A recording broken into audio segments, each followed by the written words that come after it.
ইসলাম নয়। জাতীয় নির্বাচনের আগে কোন গণভোট, রোজা ও পূজা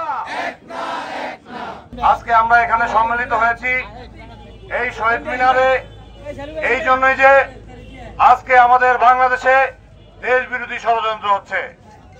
আজকে সম্প্রতি যে নির্বাচন দেওয়ার কথা বলা হয়েছে এই ডক্টর ইউনূস সরকারের মাধ্যমে, সেই নির্বাচন নিয়ে বানচাল করা হচ্ছে। আজকে হানা ইত্যাদি বিভিন্ন জিনিসের মাধ্যমে নির্বাচনকে পেছানোর এবং নির্বাচনকে বানচাল করার ষড়যন্ত্র করা হচ্ছে। বাংলাদেশে একটি দল আছে, আমরা শৈশব থেকেই বাংলাদেশের আলেম ওলামাদেরকে আমরা সম্মান করি, কারণ আমাদের নবী বলেছেন যে আলেমদেরকে ইজ্জত করে না সে আমার উম্মত নয়। কিন্তু একটি ভণ্ড সংগঠন বাংলাদেশ জামাত ইসলামী, বাংলাদেশের একজন ব্যক্তি 1971 সালের মুক্তিযুদ্ধে সবচেয়ে গ্রহণযোগ্য ব্যক্তি মাওলানা ভাসানী বলেছিল, নীল নদের পানি যেমন নীল নয়, জামাতে ইসলাম ইসলাম নয়।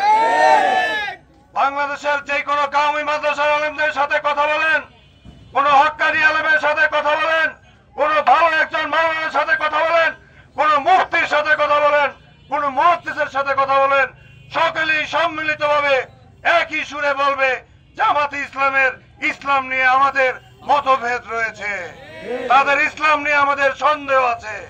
আজ কোন গণভোট, জাতীয় নির্বাচনের আগে কোন গণভোট, রোজা ও পূজা এক না, বাংলাদেশ নিয়ে ষড়যন্ত্রকারীদের, বাংলাদেশ নিয়ে ষড়যন্ত্রকারীদের, পাকিস্তান পন্থী দালালদের ধন্যবাদ জানাই সাংবাদিক ভাইদের। আপনারা যে কোনো সময় দলের এই ক্রান্তিকালে দল নিয়ে গভীর ষড়যন্ত্র চলতেছে, নির্বাচন নিয়ে গভীর ষড়যন্ত্র চলতেছে। 17 বছর আমরা ভোট দিতে পারি নাই, সবাই ভোট দেওয়ার জন্য উন্মুখ হয়ে আছি, কিন্তু একটি গোষ্ঠী বারবার নির্বাচনকে পেছানোর জন্য বিএনপিকে বিভিন্নভাবে হেয় প্রতিপন্ন করার জন্য একটা চক্রান্ত চলতেছে।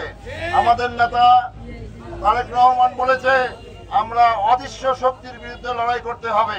এই অদৃশ্য শক্তি দিন দিন দৃশ্যমান হচ্ছে, আমরা সবাই ঐক্যবদ্ধ থাকবো।